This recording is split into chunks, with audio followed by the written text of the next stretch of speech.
Jamais une histoire n'a défrayé autant les passions que celle de la colonisation et l'indépendance de l'Algérie. Après plusieurs décennies, les passions sont encore palpables et peuvent déboucher sur de vrais bras de fer.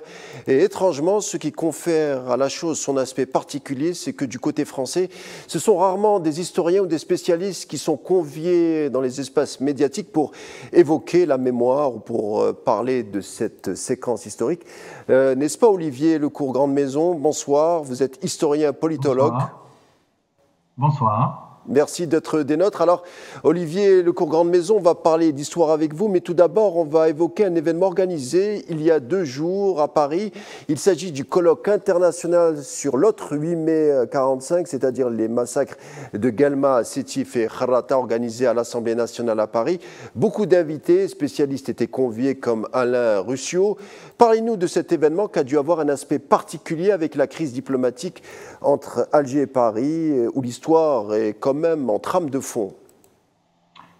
Oui, enfin préciser que cet événement était d'abord et avant tout motivé par ceci, que l'année 2025 va être l'année de la commémoration du 80e anniversaire des massacres de Sétif, Guelma et Kharrata, et qui nous paraissait aux initiateurs, c'est-à-dire Mohamed Kaki et moi-même, soutenus par un certain nombre de députés qui ont à la fois soutenu cette initiative mais nous ont laissé l'organiser en toute indépendance. Il nous paraissait donc absolument essentiel d'organiser un colloque réunissant à la fois des historiens, des spécialistes de la colonisation et évidemment des événements du 8 mai 1945, à la fois français et algériens, pour rappeler d'une part ce qu'il s'est passé à l'époque, en rappeler les origines, le déroulement des faits, rappeler également l'ampleur de ces massacres qui ne sont pas uniquement, qui ne relèvent pas uniquement de la répression et qui se sont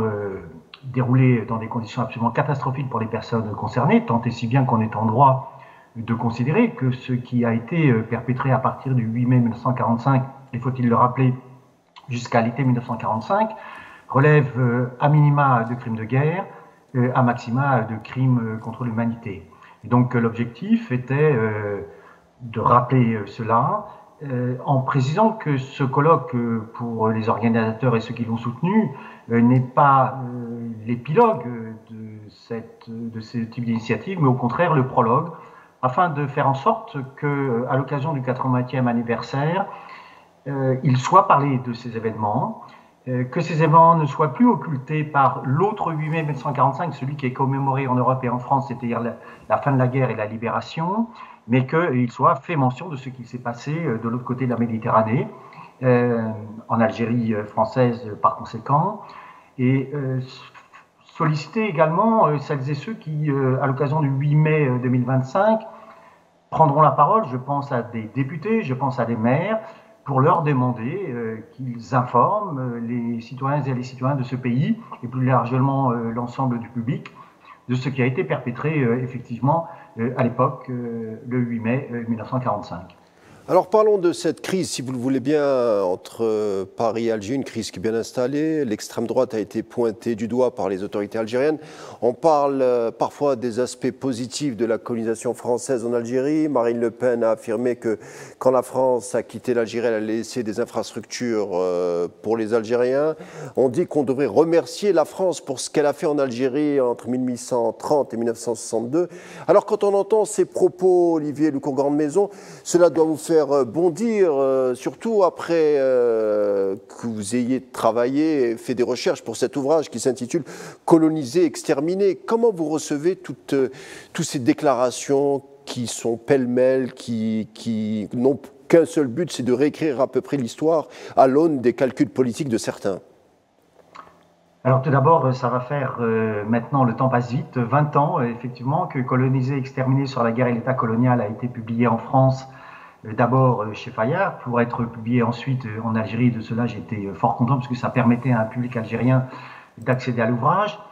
Relativement à votre question, il faut préciser, parce que d'une certaine façon certaine, la situation est plus grave que ce que vous en avez dit, parce que ce n'est pas simplement l'extrême droite qui réhabilite le passé colonial de la France en général et celui de la France en Algérie. C'est désormais ce qu'il est convenu d'appeler les droites de gouvernement, dont il faut dire qu'elles sont sur ces questions, comme sur d'autres, extrême droitisées, en ce sens qu'elles ont repris tout ou partie de la rhétorique du Front National et du Rassemblement National aujourd'hui. Je rappelle qu'existe en France, et c'est une double exception, une exception parce que la France est la seule ancienne puissance coloniale à avoir légiféré en ce sens.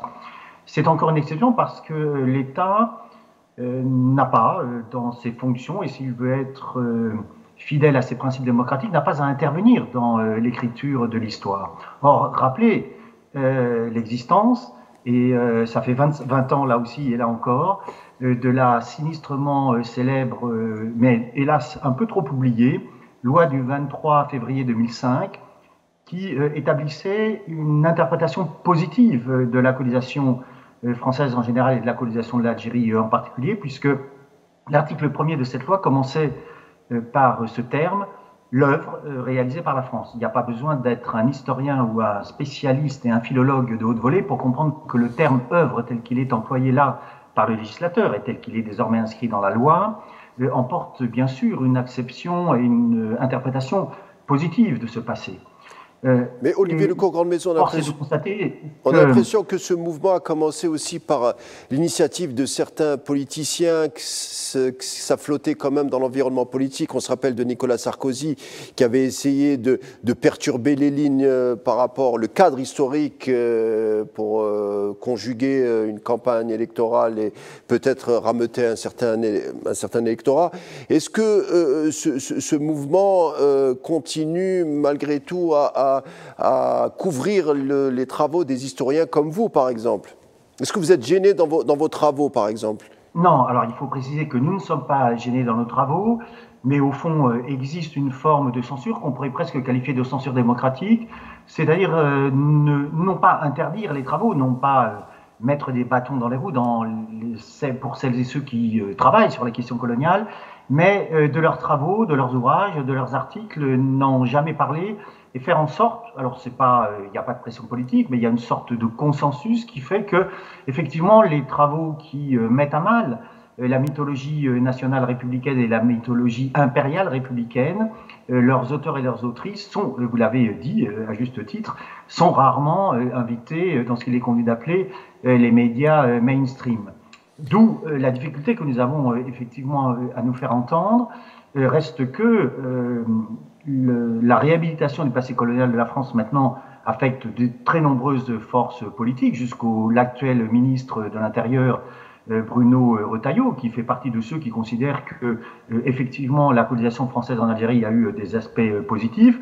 Et c'est en s'appuyant sur cette rhétorique fallacieuse que effectivement ont prospéré les déclarations des uns et des autres, avec, me semble-t-il, un objectif très clair.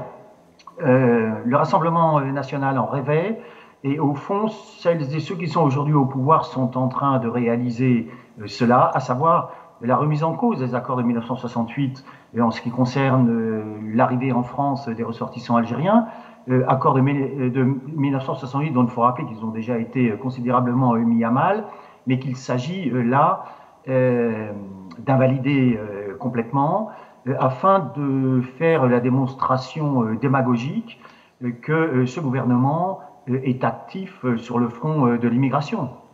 Et bien sûr, parce que ce gouvernement ajoute à la question de l'immigration la question de la sécurité, et que de ce point de vue-là, en agissant sur l'immigration, il fait, si je puis dire, et si j'ose dire, d'une pierre deux coups. Il lutte, entre guillemets, contre, comme l'a dit le Premier ministre, la submersion migratoire, et il renforce par là même, selon cette rhétorique, la sécurité du territoire national et la sécurité des biens et des personnes en France. Alors Olivier Lecourt-Grandmaison, vous avez travaillé beaucoup du point de vue historique sur le racisme d'État français de l'administration coloniale.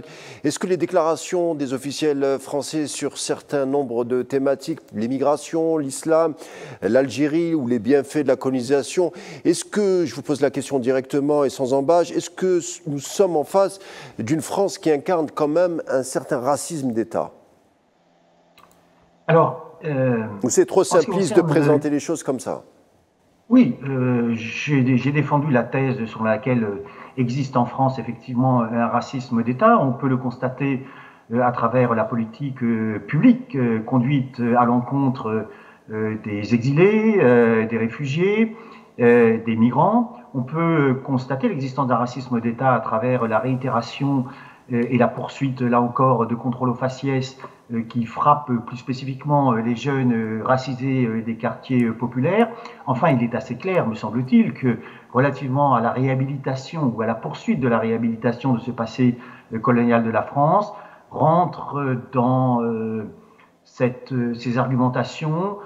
Alors, moins des formes de racisme comme par le passé, disons, biologiques et ethno-raciaux, que la considération que la civilisation musulmane, la culture musulmane, la civilisation et la culture algérienne seraient inférieures, et qu'à ce titre, il était légitime que la France s'empare de l'Algérie, et rappeler que ce discours est aussi vieux que la conquête de l'Algérie, et qu'il a connu, notamment sous la Troisième République, son sceau, si je puis dire, républicain, lorsque Jules Ferry prononce cette phrase célèbre et qui à l'époque a suscité un certain scandale. Il est du devoir des races supérieures de civiliser les races inférieures. On pourrait aussi parler de Ernest Renan ou Tocqueville, mais selon vous, on a l'impression qu'il y a une espèce de filigrane intellectuelle entre la Troisième République et ce qui se passe actuellement en France. Il y a un vieux courant qui est quand même encore là.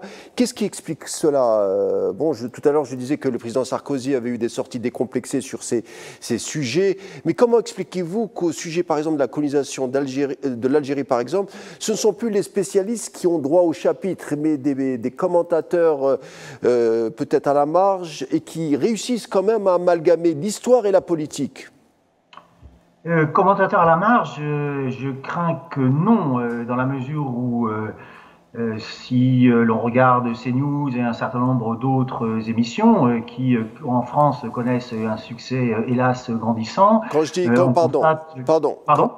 je dis commentateur à la marge, c'est-à-dire que certaines figures politiques s'expriment sur les chaînes que vous avez indiquées, mais quand ils testent le corps électoral, ils n'ont pas beaucoup de succès, Olivier Lecourt-Grandemaison.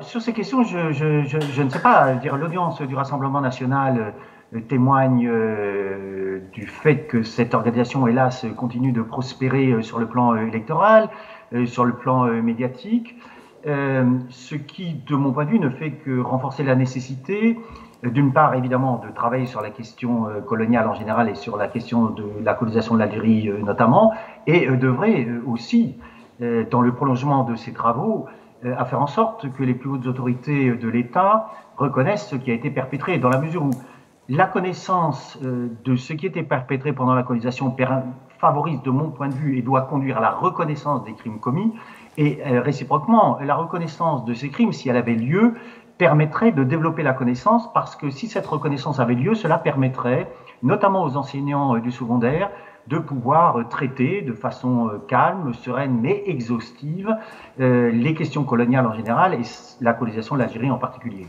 Mais a-t-on intérêt à dégrader les relations entre l'Algérie et la France? Si oui, qui et pourquoi, selon vous? Alors, je pense qu'un choix a été fait par le chef de l'État, alors dans des conditions que j'ignore parce que je ne suis heureusement pas dans le secret des dieux. Un grand quotidien du soir qui s'appelle Le Monde qualifiait la diplomatie du président de la République de diplomatie sans diplomate. Alors je ne sais pas ce qu'il en est relativement à la position qui a été prise par Emmanuel Macron en ce qui concerne le Maroc, mais force est de constater les conséquences que ça a eu du point de vue des relations avec l'Algérie, et il n'était pas besoin d'être grand clair pour comprendre qu'une telle déclaration ne pouvait avoir que ce type d'effet. Donc je pense qu'il y a un choix politique, stratégique, et éventuellement économique, financier et sécuritaire qui a été fait par le chef de l'État, indépendamment des conséquences qui étaient encore une fois relativement prévisibles. Alors, je vous ai reçu pour parler de ce livre. Il a quelques années, mais quand même, vous êtes appuyé sur une quantité de documents exceptionnels où il est question d'une inhumanité de la colonisation de l'Algérie, avec un stade ultime de la déshumanisation. On apprend que, par exemple, une chose que j'ignorais, que de nombreux cimetières ont été détruits lors de la conquête coloniale, mais on apprend surtout, et on apprend difficilement, qu'on a récolté des os humains algériens pour les utiliser dans un processus industriel pour fabriquer des engrais, des aliments pour le bétail. On évoque même des navires chargés d'ossements humains en provenance des cimetières algériens en partant sur Marseille. Révélations qui ont été faites par un docteur Sigaud qui est cité dans votre livre, page 171. Est-ce que vous pouvez nous en dire un peu plus sur cet aspect un peu... Les mots m'échappent, mais ça fait froid dans le dos d'entendre ça, qu'il y a un trafic d'eau humain pour l'industrie ou l'agriculture française. Alors, comme vous, lorsque j'ai découvert ces textes, j'ai d'abord pensé qu'il s'agissait d'une sorte de rumeur sans fondement. Et en travaillant plus avant, je me suis aperçu que ce n'était pas une rumeur, c'était des faits parfaitement avérés, assez peu condamnés, même s'ils l'ont été parfois, et rappeler que cela s'inscrit dans ce que j'ai analysé dans cet ouvrage comme étant une guerre coloniale qualifiée par moi de guerre totale, dans la mesure où elle repose d'une part sur l'effondrement de la distinction entre civils et militaires, et sur le fait que les civils sont considérés comme soutenant déjà à l'époque ce qu'on n'appelle pas encore des terroristes, mais ceux qu'on appelle des combattants et qu'on cherche à disqualifier, et d'autre part sur l'effondrement de la distinction entre champ de bataille et sanctuaire. Évidemment, les sanctuaires étant absolument nécessaires pour que les civils puissent se réfugier. Et parmi les conséquences de ce double effondrement, il y a d'une part la possibilité de perpétrer des massacres, et d'autre part de détruire lieux de culte et cimetières. Et rappeler, et les chiffres sont donnés par un contemporain français, qu'il y avait au moment de la conquête de l'Algérie et à Alger spécifiquement environ 166 lieux de culte musulmans. À la fin du 19e et au début du 20e siècle, il n'en reste plus que 21. Et relativement aux cimetières, en effet, un nombre significatif de cimetières ont été détruits. Les terres, les tombes, les ossements ont été utilisés comme remblais. Et effectivement, dans certains cas, j'ai découvert que les ossements ont été utilisés à des fins industrielles et notamment à des fins de production sucrière. Alors en précisant que, aussi singulier que cela puisse paraître, ce type de pratique a également eu lieu en Europe à l'encontre de soldats français, c'est ce que Victor Hugo rappelle, mais dans le cas de l'Algérie, il est clair que cela s'inscrit dans une volonté de destruction totale et dans la volonté, à la fois symboliquement et pratiquement, d'effacer autant que possible à la fois la culture et la civilisation musulmane, et par conséquent à la fois les lieux de culte, comme les chiffres le montrent, et évidemment les cimetières. En 1860, il y avait le baron Haussmann qui souhaitait supprimer des cimetières à Paris. Il se trouva confronté à une vive protestation émanant des milieux positivistes et catholiques. On le voit déjà, même dans la mort, il y a une hiérarchisation du traitement. Si on opère un trafic d'ossements humains de musulmans, c'est que même dans la mort, on tente aussi de nier la sacralité concernant les Algériens ou ce qui entoure leur culture, leur rituel, leur monde, d'une certaine manière. Absolument, vous avez raison de souligner que lors des travaux gigantesques menés par le baron Haussmann, il y a eu des transferts de cimetières. Autrement dit, il y a pu y avoir parfois des destructions de cimetières, mais plutôt des transferts d'ossements. Dans le cas, effectivement, de l'Algérie française, il ne s'agit pas de cela, il s'agit effectivement de destruction. Et là, la portée à la fois politique, pratique et symbolique est très claire. Il s'agit de nier, non pas seulement l'existence de l'autre, mais de poursuivre l'autre dans la mort y compris, dans la mesure où cet autre, c'est-à-dire l'indigène, comme on le qualifiait à l'époque, n'est pas pensé comme un semblable, n'est pas pensé comme un égal, n'est pas pensé comme un citoyen, il est pensé comme un inférieur, et cette infériorité se double de l'imputation de caractéristiques particulièrement dangereuses qui justifient d'une part le type de guerre coloniale menée en Algérie et ailleurs d'ailleurs soit dit en passant, et qui justifie et légitime également le type de traitement auquel vous avez fait, auquel j'ai fait référence. Alors on arrive à la fin, Olivier Lecourt, Grande Maison, je vous demanderai une réponse rapide. En théorie, plus on s'éloigne de l'histoire, plus on est dépassionné quand on veut la traiter ou en parler. Mais concernant l'histoire de la colonisation, l'indépendance de l'Algérie, on se rend compte que les passions sont encore là. Comment vous l'expliquez? Alors effectivement, à l'inverse de ce qui se passe ailleurs, non seulement les passions demeurent, mais les passions persistent parce que nous sommes en présence en France d'organisations politiques, des extrêmes droites jusqu'au parti du gouvernement, qui ne cessent aujourd'hui d'exploiter ce passé à des fins, si je puis dire, de revanche à la fois politique et symbolique, pour tenter de purger et d'effacer ce qui est vécu par ces forces politiques comme une humiliation, c'est-à-dire la défaite française en Algérie consécutivement à la guerre de libération nationale. Ça sera le mot de la fin. Olivier Lecourt, Grande Maison était avec nous. Merci encore pour vos explications et vos déclarations. Vous êtes, je le rappelle, historien et politologue. Je vous dis à bientôt et encore merci. Merci à vous.